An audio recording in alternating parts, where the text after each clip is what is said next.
तो आप जैसलमेर के आसपास के गांव के हाँ, होंगे? मेरा देख रहे वो मंदिर है, बहुत बड़ा शक्तिपीठ है, उसके पास में छोटा सा गाँव है। और तो आपके इस विषय के साथ हम भी हो जाएंगे जी जी अपने रविंद्र जी से, प्रतापपुर जी से, पाटिल जी से विषय को लेकर हम भी अपनी तरफ से सरकार को एक तो पत्र लिख देंगे जी जी और उनके साथ जब भी हो जाएंगे तो हम उनके साथ आपके विषय को बात करने जाएंगे। जी जी दो चीज़ें हम आप उनके साथ हो जाएंगे, प्रतापपुर जी, पाटिल जी दोनों हो जाएंगे ना। ये सरकार से बात करने के लिए, विषय रखने के लिए पहले तो पत्र जैसे इन लोगों ने भी विषय को रखा होगा, वैसे भी हम इनसे समझ के आगे विषय को रखेंगे। जी जी क्योंकि गायों की ज़मीन बहुत ज़्यादा वहाँ बॉर्डर पे गाय हैं और गायों की ज़मीन उजड़ रही है।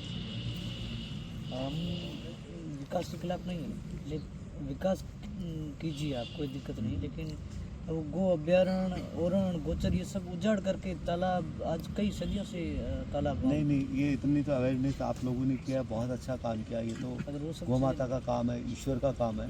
तो इसमें कोई आपने ऐसा नहीं कि अपने क्षेत्र में अपनी भूमि के लिए और अपने सभी चीज़ों के लिए अपने को अपना ये तो इतना प्रयास और अपनी जिम्मेदारी बनती है, तो आपने किया है तो अच्छा किया है। अगर बहुत सी बार अपन आजकल पब्लिक में इतनी अवेयरनेस नहीं है, इसीलिए तो जो 10 साल पहले आपने मुद्दा उठाया, फिर आप जुड़ गए, अलग जगाने वाले ये दोनों ही हैं। फिर हम तो सब ये सब पीछे। आपका नाम भोपाल सिंह जी। सारे लोग बाकी तो सारे लोग जुड़े, बट स्टार्टिंग इन लोग आगे ये लोग हैं। सभी क्षत्रिय परिवार थे। नहीं आप जैसलमेर के पुष्करण ब्राह्मण हैं। आप और सुमेर जी 10 साल से ये प्रयास कर रहे हैं, फिर धीरे धीरे हम सब लोग जुड़ गए। सब लोग जुड़ते 10 साल पहले आपके उधर आ चुके थे क्या ये सोलर वगैरह? विंड था, विंड आ गए थे। बड़े वाले पंखे विंड आ गए थे। उस वक्त से आप प्रयास कर रहे हैं। कुछ सोलर आ गए, छोटे प्रोजेक्ट आ गए अब और विंड भी ज्यादा नहीं आई थी, थोड़ी आई थी, तो थे, उस इनसे वक्त तो नुकसान नहीं है, नुकसान नहीं हुआ था आपका। लेकिन सोलर प्रोजेक्ट उस ओरणों में आई तब हमें लगा कि ये तो बड़े रूप में भी आ सकती है। फिर उसी टाइम हमने ये चीज़ें की तो कुछ जगह तो बच गई है, जैसे पहले नहीं हमें जो करें जो कुछ जगह कैसे बची, आपने क्या प्रयास रहे उसमें? हमें जहाँ सोलर प्रोजेक्ट आए और वो मौके पे ओरण थी, तो हमने उसको ओरण की परिक्रमाएँ, ओरण यात्राएँ, ये सब कम से कम हमारी पूरी टीम 4-5 हज़ार किलोमीटर हम पैदल चले। सब उसको हर टाइम उस मुद्दे को हमने हाईलाइट रखा, तो उस जगह कंपनी छोड़ दी, कुछ जगह छोड़ दी, तो वो रिकॉर्ड में दर्ज हो गई। रिकॉर्ड में आपकी दर्ज होगी मतलब 30,000 पिछली सरकार ने की है? 30,000 कांग्रेस सरकार ने 30,000 बीघा आपके नाम पर दर्ज कर दी, ओरण के नाम। अच्छा, ओरण के नाम से दर्ज कर 30,000 बीघा। 30,000 और उसका भी रीजन ये रहा कि हमारे जैसलमेर जो अपने मोहन धाम जी वो थे, उन्होंने वो ओएस दी थी, उन्होंने इन लोगों का फाइल लाओ आप। पहले तो उन्होंने की, फिर वहाँ के तो उन्होंने जो की तो पहले वाली फाइलों में रिकॉर्ड में देखा होगा ना? हाँ देखा होगा उन्होंने। तो मैं कह रहा हूँ और भी रिकॉर्ड देखे तो और मिल सकते हैं ऐसे। मिल सकते हैं। नहीं वो ओरण से नहीं थी, वो रिकॉर्ड में कुछ नहीं था। अच्छा, ऐसे ही किया हाँ, उन्होंने? नहीं वो मौके पे फिजिकल जब वेरिफिकेशन करते हैं तब पता चल जाता है कौन सी जमीन ओरण है, कौन सी जमीन ओरण नहीं। वो फाइल बन के कलेक्ट्रेट में आती है, ग्राम सभा में प्रस्ताव लेते हैं, पटवारी मौका रिपोर्ट करता है, फिर तहसील में, फिर एसडीएम कार्यालय और फिर कलेक्टर के पास फाइल आती है, और फिर वो यहाँ जयपुर भेजते हैं, फिर उसकी पैरवी होती है तो ओरण दर्ज हो जाता है। वहाँ फिजिकली जो ओरण वो ओरण जैसी दिखती। यात्रा तो रेगुलर चल रही है ना, रुकी थोड़ी अभी। नहीं रुकी नहीं। यात्रा आप रोक के आए हैं हम इधर। नहीं रुकी, कह रहे रुक गई थी। आप कह रहे हैं ना जनवरी से चल रही है आपकी? हाँ जनवरी से अब हम अजमेर तक रेगुलर चल रही है। अप्रॉक्स 52 डेज हो चुके से हैं। लगातार चल रही। अब हम अजमेर तक पहुंचे, अब अजमेर से हम 2 दिन इधर आ गए, वापस 2 दिन वो इधर तो अजमेर गाड़ी से ही निकलते ना आप सब? गाड़ी से? पैदल पैदल ही यात्रा निकलते? पैदल है। यात्रा पूरी यात्रा पैदल तो कर रहे पैदल हैं। है। देव दर्शन जब पास में जब कोई मंदिर है कहीं जाना तो गाड़ी से जाते हैं। तो गाड़ी से जाते हैं। अभी यहाँ हम गाड़ी से आए हैं और यात्रा जहाँ छोड़ के आए वहीं से वापस स्टार्ट वापस करें। पैदल शुरू करेंगे। जैसे देवबाली हम आकर के गए, यात्रा पैदल चलती है। रेगुलर चल रही पूरी है। पैदल चल रही है। अभी कल चित्तौड़ का है ना, तो इसलिए ये चित्तौड़ की तरफ जा रहे हैं। 50 लोग 50-60 लोग 50-60 लोग। कंटिन्यू 50-60 लोग हैं, आते रहते हैं लोग। फिर वापस जुड़ते हैं, कोई वापस जाते हैं, फिर सुबह आपका अल्फार वगैरह अपन व्यवस्था, आप कितनी बजे निकलेंगे? एक तो नहीं अपने इधर से यहाँ किया यहाँ हुआ है। यहाँ किया हुआ है, किया हुआ है। यहाँ भी किया हुआ है। अल्फार सुबह का? हाँ यहाँ किया हुआ है। फिर यहाँ से आप चित्तौड़ जाएंगे सब। चित्तौड़ अपन साथ साथ ही चलेंगे, हम 9 बजे यहाँ से निकलेंगे। हाँ जी तो आपको दूध वगैरह भेजते हैं गाय का? हाँ भेज देना जो बोले। आपकी इच्छा। हाँ गाय का दूध बिल्कुल भेज दो, कोई मना कितनी नहीं। बजे? कितने 8 9 बजे बजे रवाना 8 बजे 8 नहीं 7 साढ़े 7 बजे भेज दीजिए। ठीक है, हाँ, कोई तकलीफ नहीं। कितने लीटर भिजवाऊँ आपके? अब कितना 50 हम तो 50 जने हैं। 50 नंबर है। तो वैसे 10-15 लीटर भिजवाऊँ। गाय का दूध भेज दीजिए आप। गाय कहीं गौशाला से आएगा। जी जी आपकी गौशाला कहीं से जी जी हमारे तो गौशाला नहीं वो बात कर रहे थे अभी रविंद्र जी के कार्यालय से फोन आया था, वो गौसभा पर ही आपकी बात कर रहे थे। आपकी भाई मेवाड़ धरती में है, तो आपका तो करते हुए कोई स्वागत करने के लिए आप इतने दूर से आए 767 किलोमीटर दूर से आए आपके हैं। साथ भी खड़े रहेंगे, आपके बस वही विषय को भी चाहिए। समझना था। कल आप तो आज आए, उसके पहले हमने एक तो रविंद्र जी से विषय को समझा जब उन्होंने रखा था। जी जी उसके बाद हमने कल ही आपके विषय पर हमने बात की थी। कल हमारे पास बॉम्बे के आए थे, एक अच्छे गाय पर बहुत बड़ा काम कर रहे हैं, तो उनका था तरफ अपन गाय को तब बचा पाएंगे। उनका पूरा गोपाल जी सूत्रिया जी है अहमदाबाद के, तो वो रिसर्च करते हैं, प्रयोग करते हैं गो कृपा अमृत का।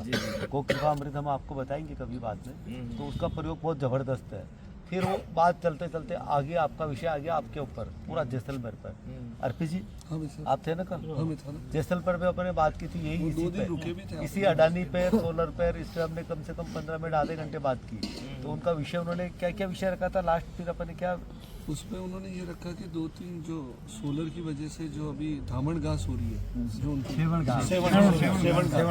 सेवन घास बिल्कुल उपजाऊ नहीं हो रही है, मतलब उग नहीं पा रही है, और उससे गौ माता 4 लाख गौ माता का उन्होंने विषय रखा था कि 4 लाख गौ माताओं के प्राण संकट में आ सकते हैं इसमें सेवन घास। वो कल फिर उनके विषय को भी अपन ने रखा। लेकिन पहले जस्ट रविंद्र जी से भी मिले, कल उन्होंने विषय रख दिया, आज आपसे मिलना हो गया।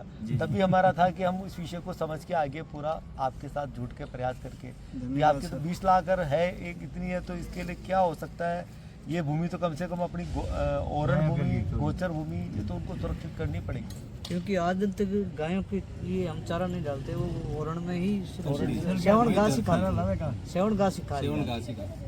और वो अगर ये चला जाएगा तो वो नहीं तो आपका क्या, जैसे आपने कहा 20 लाख भी, उसके बाद आपकी कोई नहीं, गोचर है ना अलग से नहीं, गोचर गायों की स्थिति हो ठीक हो जाएगी। जाएगा। 20 लाख 20 लाख हो जाती तो ठीक हो ठीक हो जाएगी जाएगी। ठीक हो जाएगा, गायों की स्थिति ठीक हो। और सरकार अभी कह रही है कि 2 लाख दे दे। नहीं अभी तो सरकार तो कुछ नहीं कह रही है अभी तो 50-60 हजार बीघा की जो फाइलें 2 लाख का कह रहे थे सुबह से मतलब वो बात कर रहे हैं कि 2 लाख तक हम कर देंगे साल। सरकारी कॉम्प्रोमाइज करना चाह रहे हैं वो, कॉम्प्रोमाइज करना चाह रहे हैं कि इसमें हो जाए।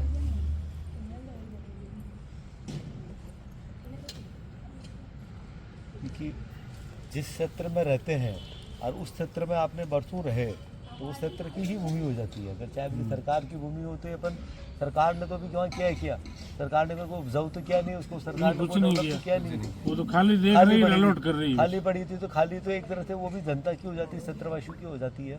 पहले एनओसी लेते थे सब सर्कल से, उसके बाद में कर दी एसडीएम की, एसडीएम के बाद में कर दी कलेक्टर की, अभी यहाँ हो रही सीएम से। या पहले तो आप कह रहे थे लेते थे वो सरपंच सरपंच एसडीएम कलेक्टर सब तीनों को हटा दिया, हाँ। और सीधा रेवेन्यू कर बोर्ड। दी उनको, सीधा सीएम से कर दिए। सीएम से